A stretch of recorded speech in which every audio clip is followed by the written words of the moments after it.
If the world were like a Sleep Number mattress, everything would adapt for your comfort.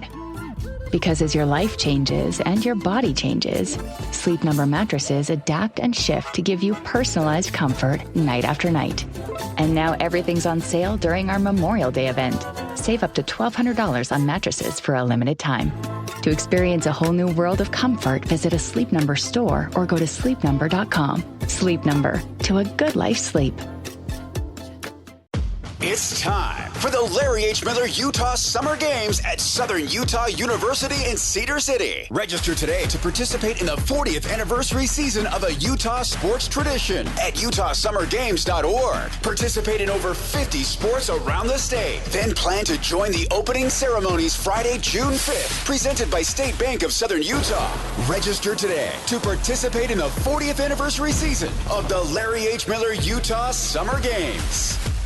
Good morning, DJ and PK. It's 97.5, the KSL Sports Zone. Welcome in on a Monday morning. Wow, weekend of sports there. How about that? There was a lot going on there. For those of you following the hockey playoffs, how about Buffalo? Fighting back, winning Game 6. We got a Game 7 tonight. The Sabres have forced 7 with Montreal. Impressive. Buffalo's been down forever. I don't know how you can't root for Buffalo. On the other hand, Canada hasn't won a Stanley Cup in forever, so how can you root against Montreal, right? One dream must die tonight. A dream died in Detroit last night. Game 7 goes to Cleveland. They beat Detroit in a blowout. Just absolutely annihilated Detroit. Donovan Mitchell, a strong game. We'll get into that coming up. Does this prove he can do it? Define it. NBA title? Get into the NBA Finals? No. But he is getting to a conference final. I do think that's a big step forward. I think that is a big step for him to take on his career. And there's more to take, obviously, but that was a big one right there. We'll get to that coming up. Real Salt Lake wins, Utah Royals win, and Aaron Wright wins. Wow, what? Man, we could have drafted Bob Casper and PK and I do this draft. We could have gone many, many rounds before we'd have picked Aaron, but that dude, man, that was a heck of a final round. He pulls away and wins by 3 shots, gets the major championship. And it's odd, but it often happens at the PGA. Guys break through there. It's crazy. And he breaks through in a big way. That final round was awesome. He was spectacular. He's 65. Really just a spectacular closing round by him. All right, so a lot going on this weekend. We're going to get to it all this morning. We're going to take a break. When we come back, we will talk soccer as the Miller Group has turned both the Utah Royals and RSL, just turned them loose. They are flying, climbing the standings. It's very impressive and, dare I say, a little unexpected. That's coming up next. Stay with us. Good morning, DJ and PK. It's 97.5, the KSL Sports Zone. Welcome in on a Monday morning. Coming up later this morning, Steve Cleveland will join us at 8 o'clock, talk NBA basketball. And Chris Hill will be in studio. He's got a book coming out on the University of Utah, his Utes. And he's got some stories, some memories, some recollections. I think you fans will enjoy that. But I bet there's some nuggets in there for Cougar fans as well. Just conference realignment and all that. Just crazy times. We've had so much of it now. It's hard to believe what a shock it was when the WAC went to 16 teams. And then when the Mountain West broke away. And then obviously Pac-12 and Big 12. And so we've had several rounds of it, haven't we? Realignment, it's such a rare thing. No, it really isn't.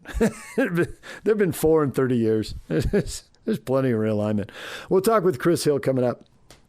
Let's focus on the soccer right now. The Miller Group bought the Utah Royals and Real Salt Lake, and they've got them both rolling. They don't know much about soccer. Well, they seem to be figuring it out. The Royals are now unbeaten in their last 8. They pick up another win. They've climbed into second place now in the NWSL. It has been a stunning turnaround for a team that has never played a playoff game. They have been horrific. Not only are they bad, but they just keep getting worse. But the pivot, it's finally working. Everything's going. Everything's aligned here. They're just flying. And RSL's doing the same thing. While the Royals have climbed to second place, RSL's climbed to third in the Western Conference and 5th overall in the 30-team Major League Soccer. Heck of a turnaround for them. Gozo scores. Sergio Salon gets an assist and a goal for a draft pick out of Oregon State and UCLA to just step into the lineup as a rookie. It's supposed to be too big a jump now in Major League Soccer to go from college to the pros, but he seems to be handling it well. He's got 6 goals and 3 assists, and Gozo's got 6 goals and 4 assists, and I mean, they're well scouted now. There's plenty of video in there. They're still making it happen here. So how did they do it? What did Pablo Mastroeni think? Well, the RSL head coach meeting with the media after RSL picks up yet another victory. 2-1 over Colorado. Here's Pablo Mastroeni. I think it's obviously huge for him as an individual. I think he does a lot of wonderful things between the boxes, but I think every striker has this yearning to see the ball hit the back of the net. And I think especially as a younger striker, you're going to go through dips, and so to be able to now go a few games without hitting the back of the net, but now continue to put your head down and graft and grind and reap those rewards, I think is really important for him now moving forward, where you don't have to be tense when things aren't going your way. It's the most difficult position to play. There's going to be streaks, but to stay grounded and know that you keep doing the little things right, and things will bounce in your favor. So I think it's a big learning moment for him, but obviously a huge moment for our group. And then just big picture wise, because this is the last home game before the World Cup break, 7-1 at home at the break. What's different about this club where it seems like these guys are really trying to optimize? I don't know if that's quite the right word, but kind of optimize the home crowd and home points and just sort of the importance of all that. It's funny because after wins, the guys talk, right? It's their stage. Their performance tonight was fantastic to really end a 3-game week, and it's just so humbling and almost cathartic from a coaching perspective when I want them to speak about the game in the moment, and they said, we have to be a better road team. This is what they talk about after just winning this game. And so for me, it's really, again, it just trickles down from the top, the kind of club we want to be, the mindset that we need every day to be the best version of ourselves. We haven't been great away from home, and so the focus today in the locker room was we've got to find a way to now play the same brand of football that we do at home. And obviously the 12th man, our fans have been front and center in the confidence that the guys have to play that way. But I think the onus is on us to take our, even if it's imaginary, take that 12th man with us and start the games with the right type of mentality to create the same type of feeling that the guys have when we go on the road. Hey, Pablo, congrats on the win. Thanks. So you go down early, but come from behind to get the win for only the third time in the last 2 years, not since July.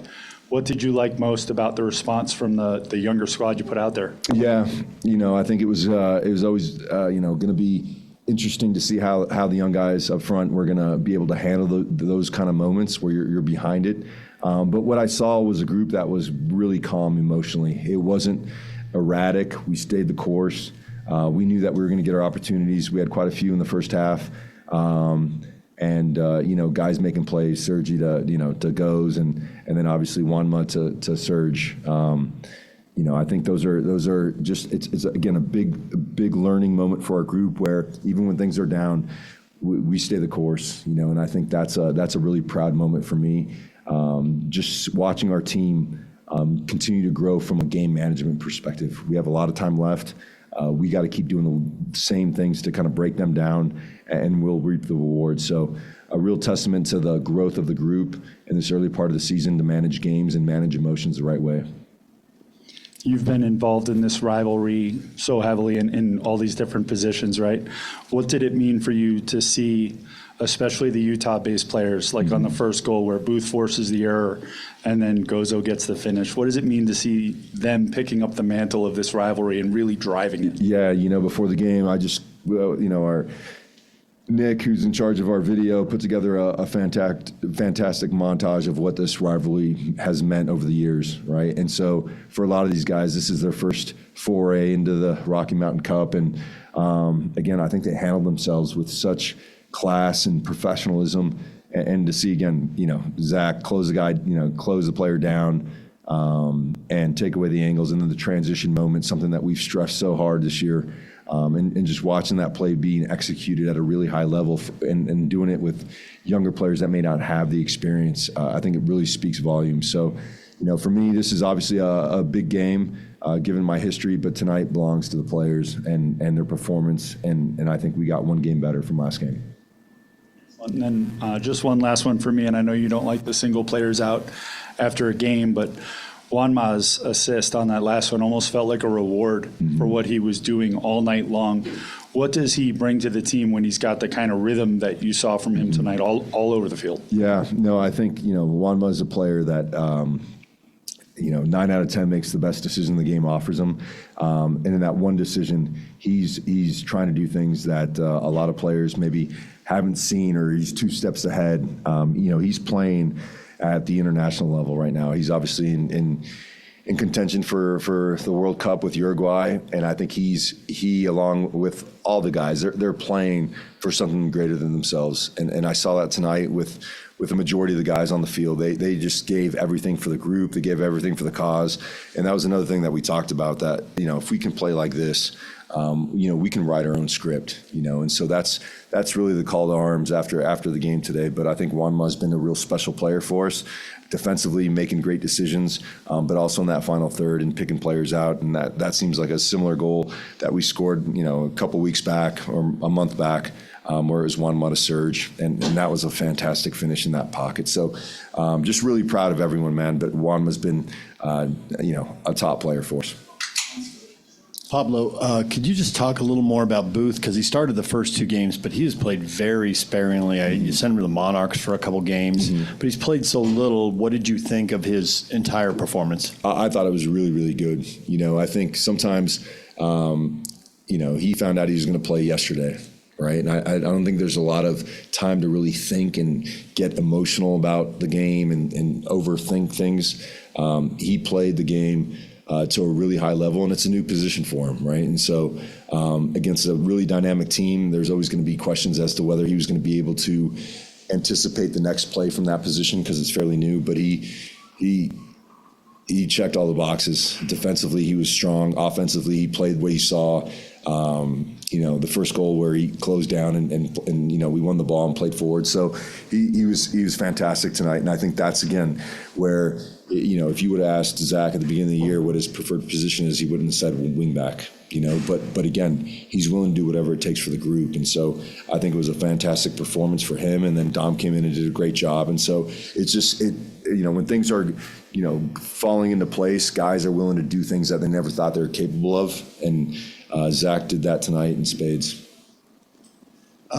It's never a perfect performance, and it did look like there were points in the game where you really wanted them to hit some big switches. Colorado seemed to be moving as a group to one sideline or the other. Were there some issues there going on, or just guys get caught up sometimes? Yeah. I think too, there's also the nerves of the game, right? I think there's that emotional component, and that's where whiteboards fly out the window, because the space that you see on a whiteboard or an overhead camera, those are what coaches see. But coaches aren't emotional because they're not running their tails off and defending against a team that's really dynamic with their movements.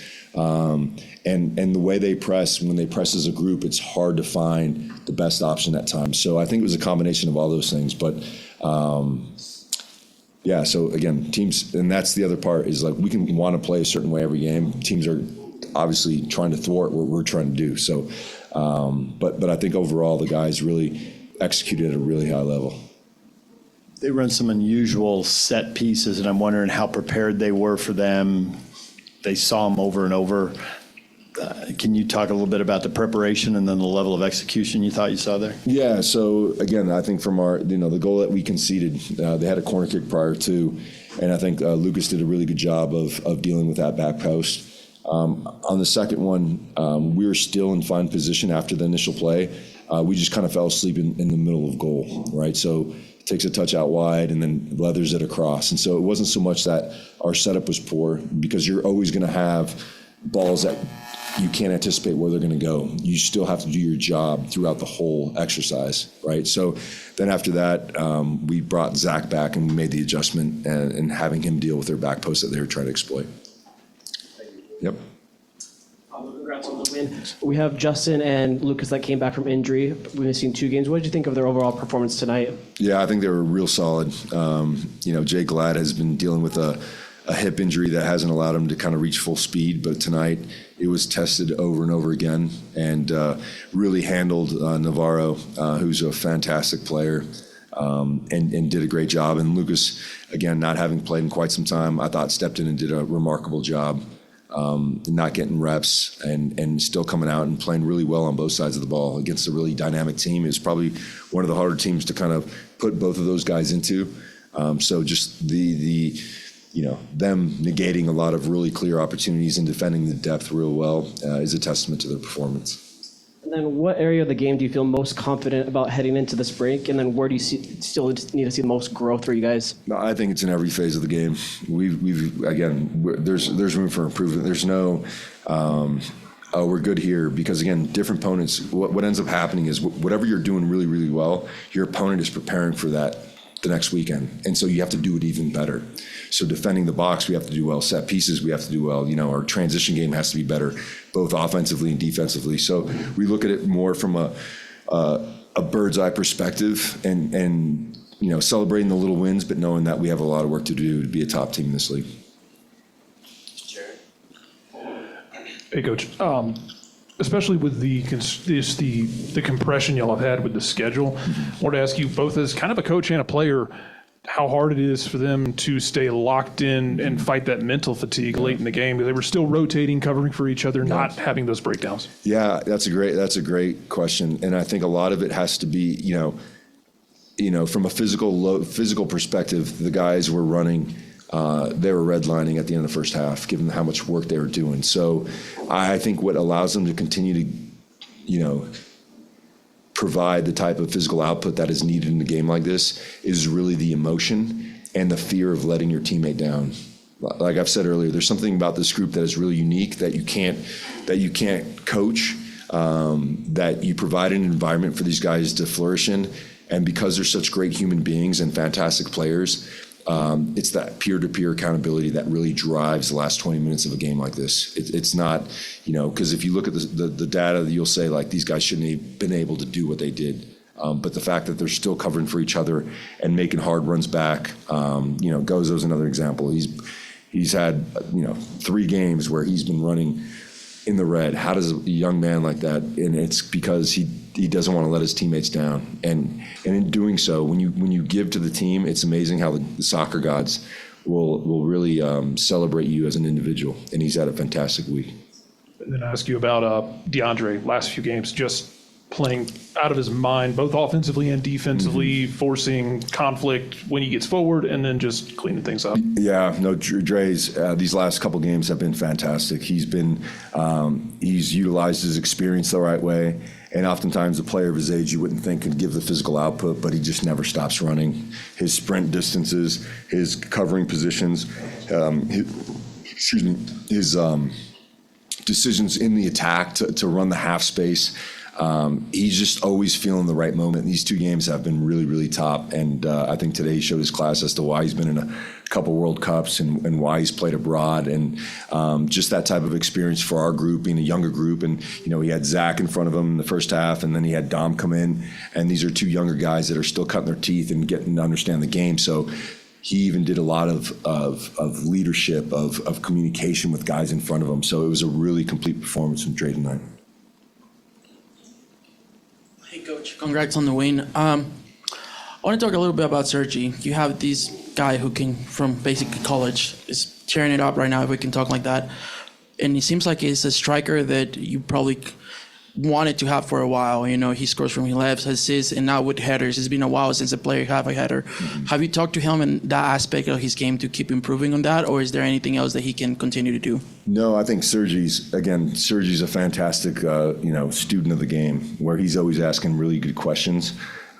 He watches, obviously, a lot of football. He's got a great pedigree growing up in Spain and being a part of, a big club before coming to college. So I think the thing with Serge is he's always trying to improve on all sides of the ball. And the biggest phase I think that he's improved on is his defending, taking angles, starting the press. That's been 1,000% growth from when he first got here. The other stuff, the finishing stuff, we worked on the week before the 3-game week and how he can take his chances better. But that's an area that I think every striker has to continue to keep. You got to keep your knife sharp. Whether it's balls in the air, whether it's how you receive the ball first touch to set you up for the second touch. These are things that the best strikers in the world do. And Serge knows that he's got a lot of potential, and the only way to get to where he wants to go is to continue to work on his craft.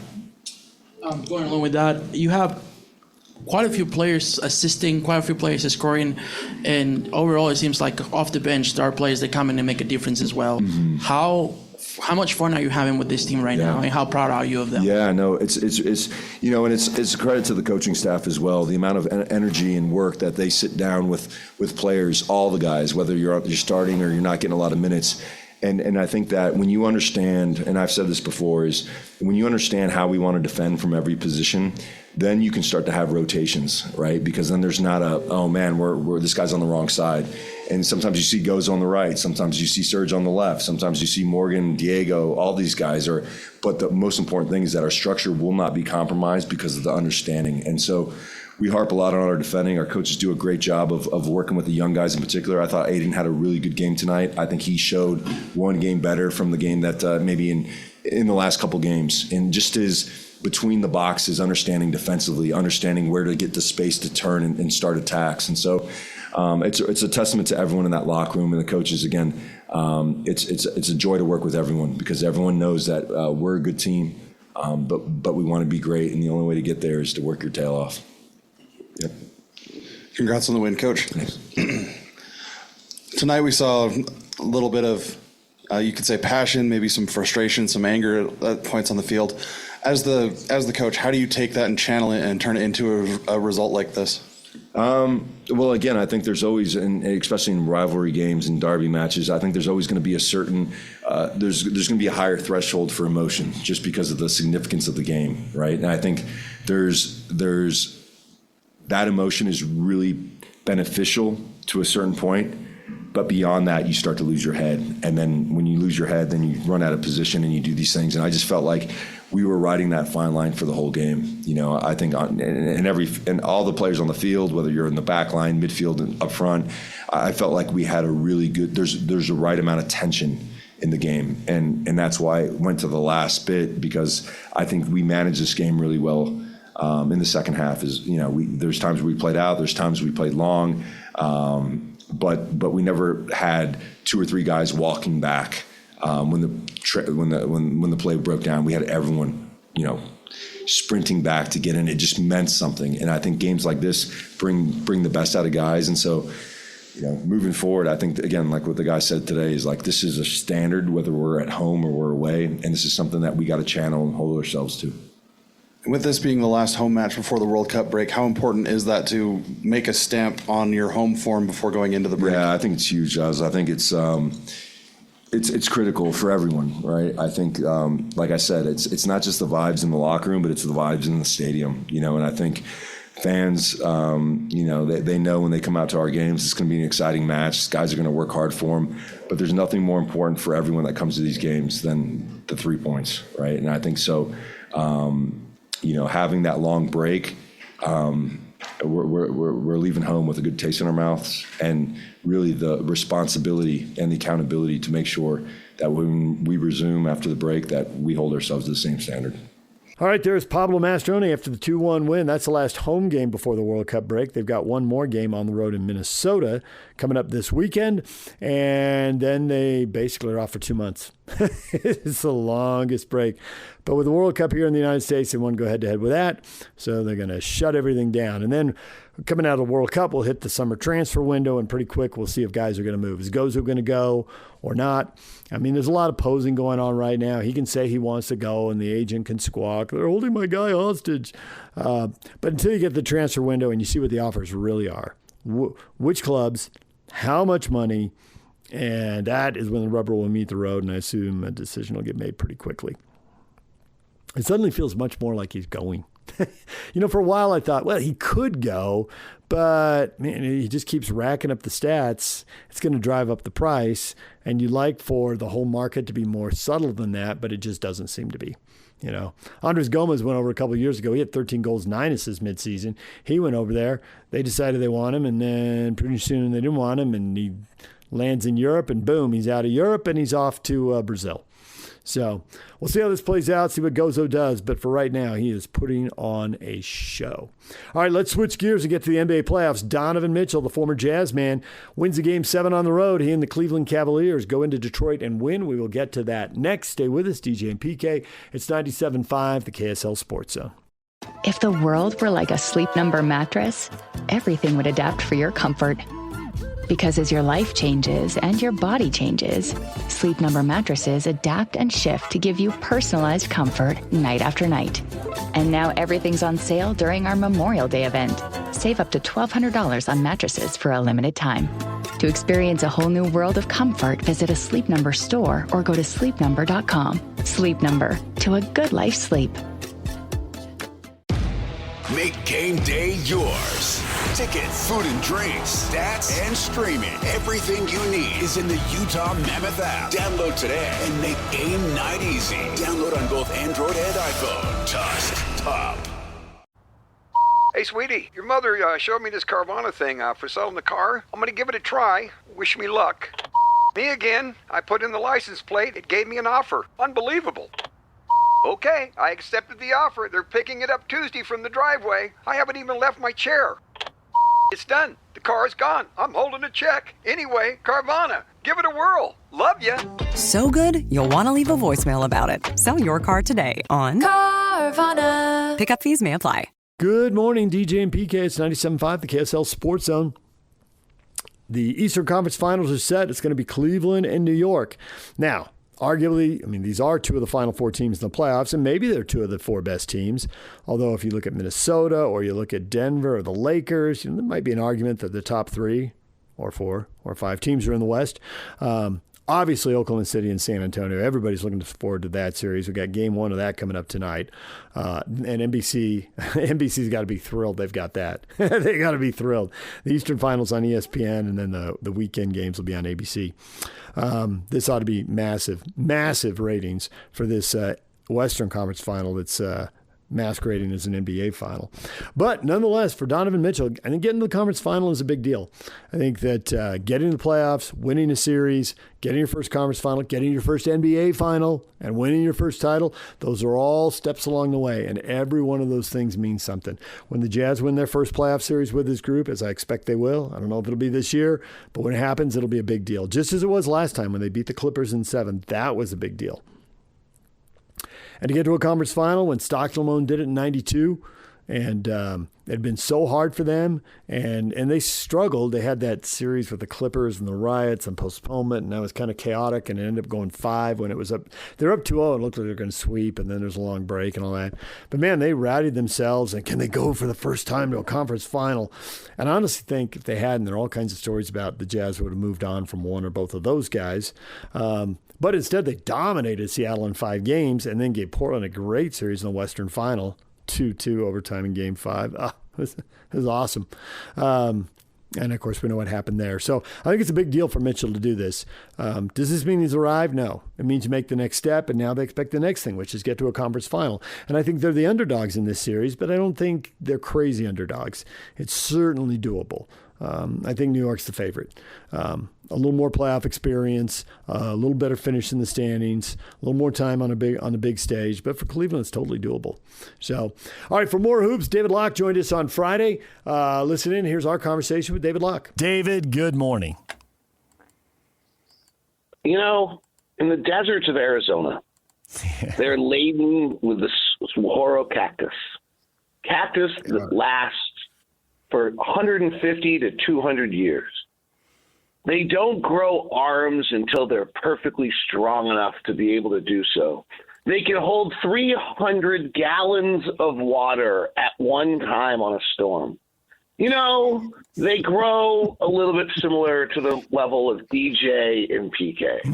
DJ and PK started as small little hidden under trees for protectiveness and then grew into themselves into staples that may last 150 to 200 years on the airwaves of Salt Lake City. And from the looks of them, they can hold 300 gallons of water at a time. Hey, good morning. How are you guys? I love Cactus, man. That's my homeland right there. There's only one place in the U.S. where you can get those saguaros, and that is from Phoenix South. No other place in the country. Well, that might be exactly where I'm sitting while I talk to you. I remember a little kid, family vacation. We drove from San Diego to Arizona. We went to the Grand Canyon. We went to Sedona. And driving, I can still remember being on the road and looking at it, I'm like, whoa, what is that? And then the parents explaining pretty much everything David did, but not quite the way David did. I don't remember the 300 pounds of water. But it was an easy topic of conversation for 30 and 40 miles to kill some time with little kids. We were all, oh, that is so weird. It was great. Yeah, it's really cool. Yeah, it's really cool. Especially with, you can't go and take them out of the desert. You have to have a sticker on the bottom and you can receive a fine. It is against the law. They are protected that much. Yes. Aware of these items, not with no problem to it, but am aware of such rules. Yeah. David, now, you've had a week. The amount of rattlesnakes, Gila monsters, and moths, and everything else that comes in this desert also seems to be a little excessive. But, yeah, pronounce Gila, not Gila, but that's okay. Oh, sorry. I saw my first Gila monster ever yesterday. These are the things you really wanted to know. No, we really wanted to know. Now that you've had a week to absorb the draft, have you finally just like, wow, it happened. All right. Who's going to be the Jazz Gila monster? Yeah, right. I actually did, David. I did exactly that. Like, freaked out on Sunday. Mm-hmm. Kind of still freaked out on Monday. Tuesday, Wednesday, like went into pure analysis mode. Like, let me watch all of them. And then like yesterday, woke up and was like, holy crap. We get to choose. Like, we get one of these guys. Yep. Like, they're not perfect. I feel like they were portrayed to be perfect all season long. I think they're really, really good. This draft's going to be good. I don't actually, not entirely sure it's not just going to be like every other draft that's ever existed, right? There's going to be, of the top 10, there's going to be a bust, and there's going to be 7 really good players, and there's going to be 3 all-stars and 1 superstar. Like, I'm not as convinced as everyone else that this is like the 1980, like they opened the lottery with like, it's going to be like the 1986 draft. I was like, okay, let's, I feel like we're hyping it a little bit. I actually think I'm not sure. I will say this. I'm not sure we've ever had a combination of 2 years back to back where this much talent's going to be infused in the league and this much high level talent. Because I actually think last year's draft is going to turn out to be, now that we have a year of data, be the one that really these guys were incredible. And even like just, seeing Carter Bryant play for the Spurs in the playoffs, like that's pretty unusual. A 13th, 14th pick is playing in playoff basketball right now. So I think, it's incredible, absolutely incredible that we get to add this talent. And really, if you just get to kind of DJ's or PK's point, which is, the cynicism of like, hey, we had these 2 guys and we've moved from it. The rebuild felt like it was just on perpetual, like, treadmill, right? Like you were just going forever. Yeah. You saw no end in sight. And now you take from the Keontae George emergence to the Jaren Jackson trade to the lottery success, and all of a sudden the rebuild looks like it was like done perfectly. Like it's an incredible 9 months for Jazz basketball, because I'm like, I was sitting there like everybody else going like, when does this end? And how do we ever get enough players? And oh my gosh, are we about to be bad for 20 years? And then if you had been and lottery reform, this could have been really ugly. And instead, the last 9 months with, Keontae, if you redraft that draft with Keontae, I think he's 3rd or 4th in that draft now, right? He's probably ahead of the Thompson twins. And so you suddenly have that. You have the emergence of the brilliant trade for Jaren Jackson and the lottery luck. And this thing lined up all of a sudden. It's like, let's go. And frankly, the Lowry and Jarrett are overpaid a tiny bit, but the salaries line up pretty darn well, too, for this thing to go for a long time. So it's pretty incredible where we sit right now. For discussion's sake, I'm not saying the Jazz want to or will do, but just follow me and just say they will. Yeah. What is the point? Why would they trade up to get AJ? Because you think he's going to be one of the top 8 players in the NBA. It's really simple. It has absolutely nothing to do with whether he wants to stay in Utah or whether he wants to go to BYU. If those are the reasons we're doing it, that's terrible. Yeah. Because if we can't run this franchise with Ryan Smith at the helm and everything we're trying to do, Ryan and Ashley Smith at the helm, and believe in ourselves enough that we can build a place the players want to stay, and we can only find this one unicorn that might want to stay. And I'm not sure I even buy that story. If we can't run a franchise not in fear, we might as well. You can't run a business in fear. You can't run a franchise in fear. So if that's really what we're doing, then forget about it. The reason you trade up for AJ DeBonsa, or the reason you trade up for Darren Peterson, by the way, I've watched Darren Peterson. I might trade up for Darren Peterson. Very quietly, could you imagine that? We trade up for one and go take Darren Peterson? I don't think that's crazy either. If you know he's all right with everything else, 6'6" guard who can score like that and move like that, and if you think his shot's okay, he's got a little twist to it, and you think you can fix that, oh God, that's real. So you trade for either of these two players if you believe they're a top 8 or 10 player in the NBA in 3 or 4 years. If you believe they're Cade Cunningham, if you believe they're Luka Doncic, if you believe they're, Giannis and on time for flights, if you believe they're, you guys, Shai Gilgeous-Alexander, if you believe that if it's one of those players who's going to be in the MVP conversation for 5 to 10 years, you trade everything for them. Right? Let's go back to the show we did together where you said, what would you trade for Luka? And I was like, every single thing on our entire roster and every draft pick.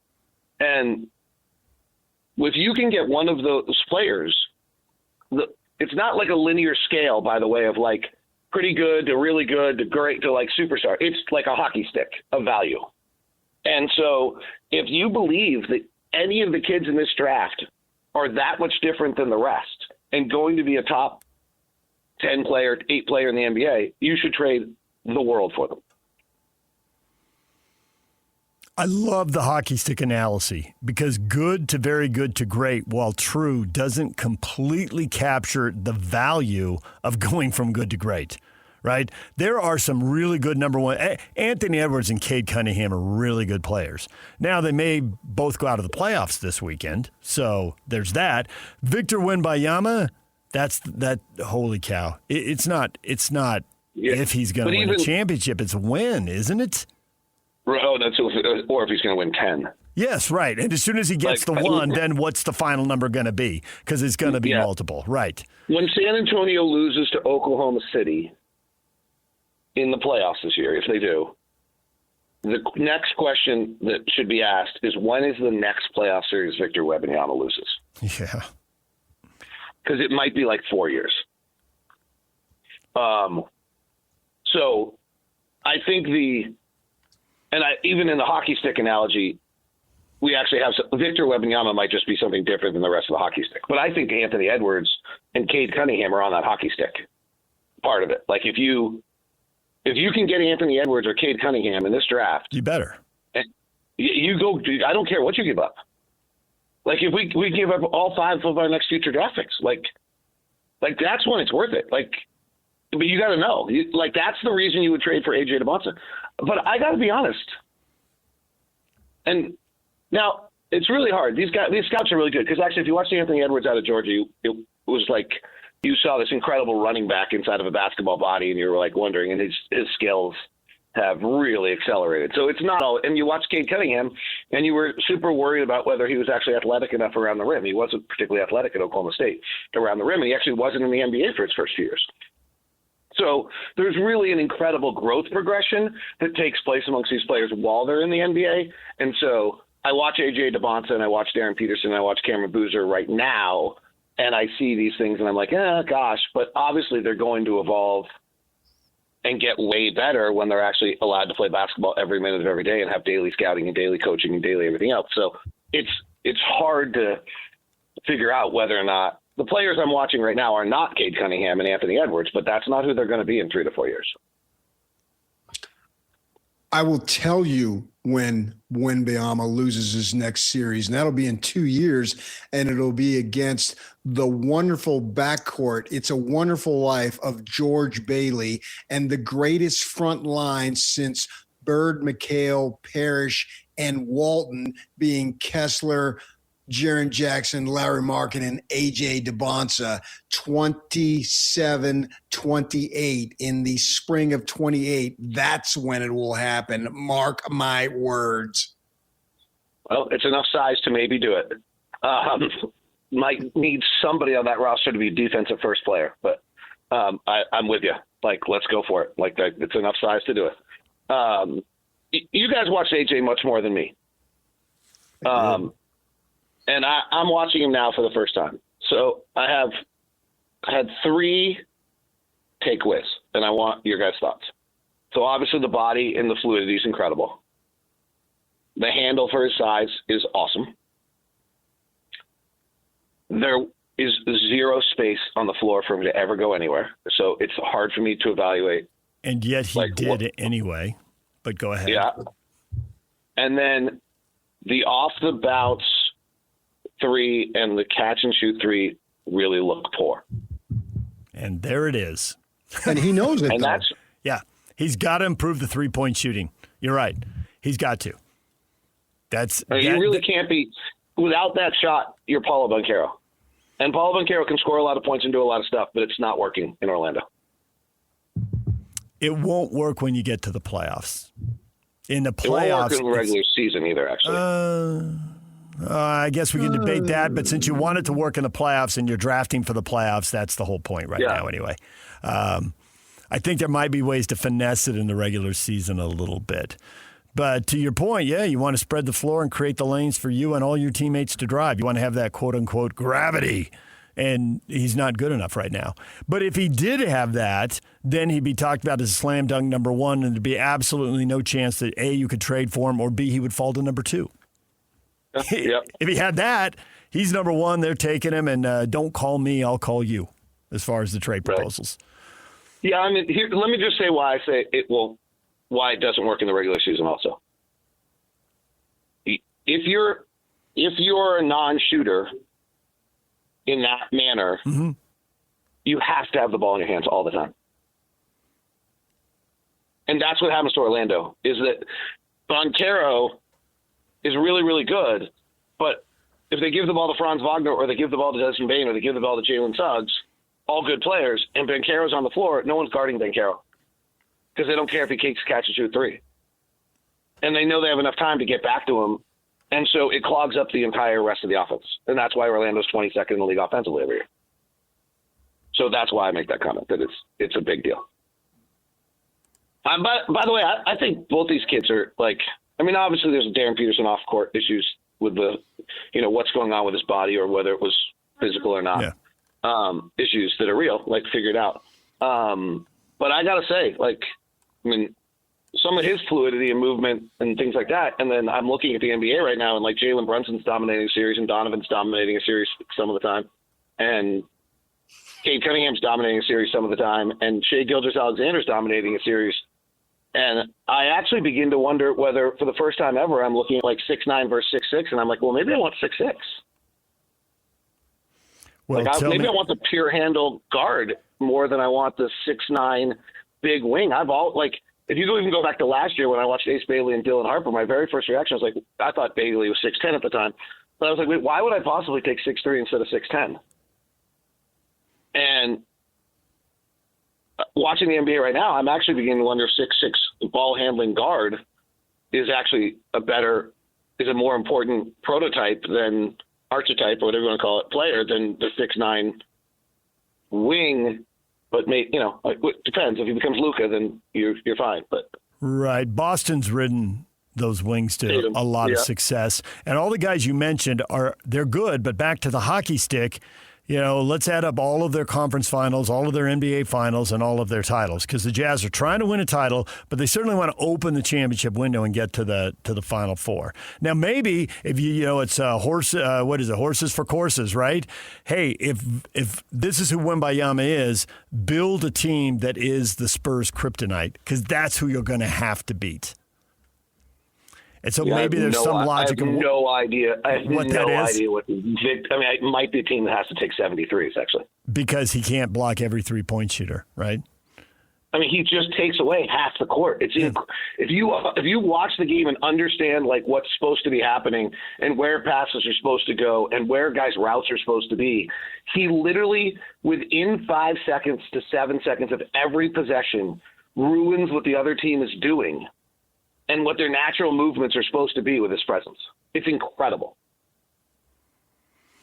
So then the question is a matter of degrees. It isn't not just this player they pick, can they shoot the three, but to what degree? Banchero, who we'll just use the example because you brought him up, that dude's shooting, I don't know, what is he shooting, David? 30, 32%? 31? Yeah, 31. So now, what if you have a guy who shoots 35, 36, 37? Or you got to go, you're not going to find Steph Curry shooting 45, but is somebody in this group going to shoot 40% from three? Well, the fascinating one is if you look at their college numbers, okay? The fascinating one is if you actually dig into Peterson, his above the break and his angle right on threes are both 29%. He's good angle left. And, who knows, I don't know if those breakdowns really matter. The one of the guys we've talked about, the guy who's the best 3-point shooter by far is Cameron Boozer. And what gets interesting to me on Cameron Boozer is if you look at the handoff bigs in the NBA, this is getting pretty esoterically narrow, but the players in the NBA, the bigs that play handoff are all non-shooters. Almost all of them are non-shooters. Jokic kind of in the middle. But they're Isho Iguodala and, just bigs who don't shoot. They play a handoff game. Domantas Sabonis, Alperen Sengun. The one big that plays the handoff game that can shoot is Karl Anthony Towns, and he's far and away the best in the NBA at it. And if you can play the handoff game with a big that can shoot, you might have a top 5 offense automatically. If you're building to beat a team, if the Angels even buy into that, but if they do buy into that and you're building to beat a team, the knock on Boozer is, well, he's not that athletic. He can't elevate around the rim. Well, if it's impossible to jump over Victor Wembanyama anyway, what does it matter? Right. What is it? Why obsess about that? No one's dunking over the 7'4" guy. Show me the big guy who can score with both hands, who can shoot the three, who's a good teammate, who's a decent passer of the ball, seems to have a winning attitude, judging by the winning he's done at various levels on the way to this point. It's a very good point. If you're going to beat Victor Wembanyama, you probably need to have – it's what Jokic does to him. You're going to have your big be the nucleus of the offense, and you're going to probably have to play a pick-and-roll handoff game where he's dropping the way Gobert does, and it's opening up an off-the-bounce three for somebody, and your big is going to have to pop to either keep him away from the basket or to get him there. And you're at that point, San Antonio's counter will be that Victor no longer guards your big and is now guarding somebody else on the floor, in which case now you have to have 5 shooters on the floor. So you have to make sure that whatever player they move Victor off of your big because your big can pop can hit the three that he's going to have to give up to protect the rim. That's so if you're building this thing to try to beat the Spurs, you bring up a great point. Cameron Boozer might be the one you're talking about here. David, we got to leave it right there for now. We love having you on. Go back to contemplating the cactus. Stay away from the rattlesnakes for sure. I don't know about the Gila monsters or the Gila monsters. I would have mispronounced it too because we didn't have them in San Diego. But I know about the rattlesnakes. Steer clear. I will. Talk to you guys soon. Okay, there is David Locke. We're going to take a break. When we come back, what is trending? The headlines are next. If the world were like a Sleep Number mattress, everything would adapt for your comfort. Because as your life changes and your body changes, Sleep Number mattresses adapt and shift to give you personalized comfort night after night. And now everything's on sale during our Memorial Day event. Save up to $1,200 on mattresses for a limited time. To experience a whole new world of comfort, visit a Sleep Number store or go to sleepnumber.com. Sleep Number, to a good life sleep. Make game day yours. Tickets, food and drinks, stats, and streaming. Everything you need is in the Utah Mammoth app. Download today and make game night easy. Download on both Android and iPhone. Tusk Top.